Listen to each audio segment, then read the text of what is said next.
The House passed the $1.5 trillion spending plan, and it includes $13 billion for Ukraine, but it does not include COVID relief funding. The COVID relief that the White House requested was like $14 billion or $15 billion, was primarily going to come from taking the money back from states who hadn't used COVID funding they'd already received.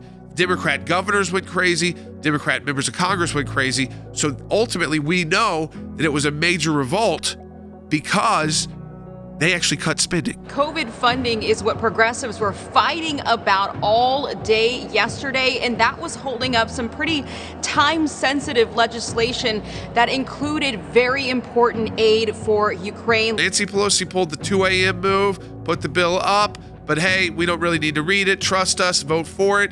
Didn't go that way. They tried to move on a vote Wednesday morning, but it was stalled by liberals who were shocked at the $15 billion allocated for COVID in this package. Progressives wanted more. So House Speaker Nancy Pelosi decided that she was going to strip out the COVID funding piece altogether. More than 2,700 pages long, spends $1.5 trillion, at least 400 earmarks by the latest count inside the bill, and yet members were only given those overnight hours to read the bill. But Jordan, it wasn't Republicans in the end that caused this problem. You're blaming Republicans for the delay in the situation with the COVID relief, but you didn't have votes within your own party. No. That's the way it is.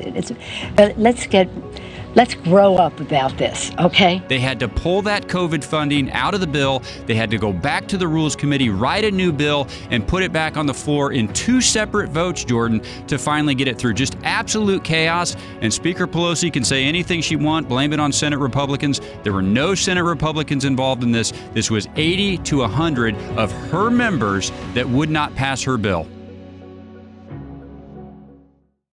The U.S. Unilaterally has now banned the import and sale of Russian oil and gas. Russian oil will no longer be acceptable at U.S. ports, and the American people will deal another powerful blow to Putin's war machine.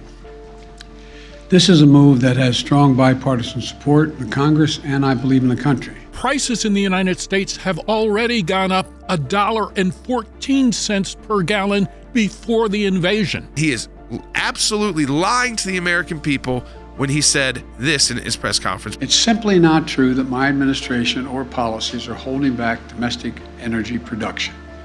That's simply not true. The very first week in office, he shut down the Keystone Pipeline. He destroyed 11,000 high-paying jobs, including 8,000 union jobs. He immediately froze new leases both on federal land onshore and on federal land offshore. If you look precisely at the quote-unquote sanctions that President Biden has announced, they are not real sanctions. Why? Because our European partners are not joining with us. I don't believe it's that they can't do it.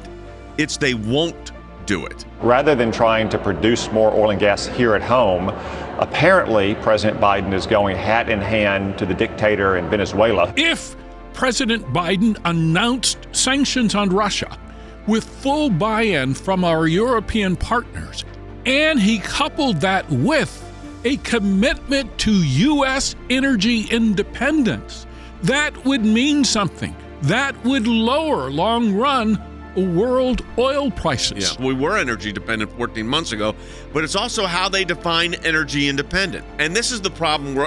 This is all would be a very interesting academic discussion if there wasn't a war in Eastern Europe, but there is.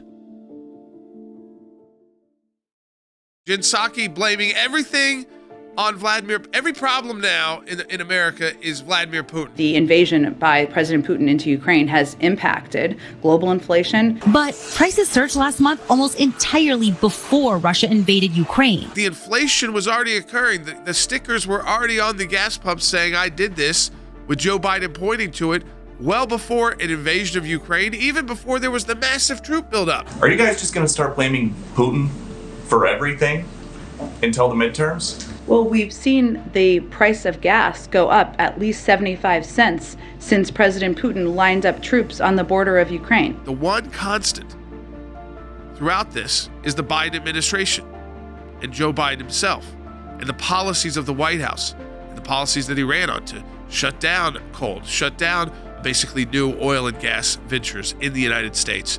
So now we're begging dictators, we're begging tyrants. They're full of excuses, and the American people are left holding the bag. You're paying more at the gas pump, you're paying more to heat and cool your home, you're paying more for every product you buy at every store that you go to. They're trying to pull one on the country to blame Putin for all of our economic problems. These problems are just being exacerbated by the war in Europe. Blame Putin all you want. What are you going to do about it? They're still not doing anything about it. They're just finger pointing. I've never seen a president of the United States just say, I've got no solutions. But he did. It's going to go up. Can't do much right now. Russia's responsible. They gave up on Arctic drilling. They canceled the Keystone Pipeline. They canceled oil and gas leases. It fueled a price increase in energy, which is now being felt where? In the agriculture and the food market and the grocery market. And it's basically a war that has been declared by the Biden administration on the middle class.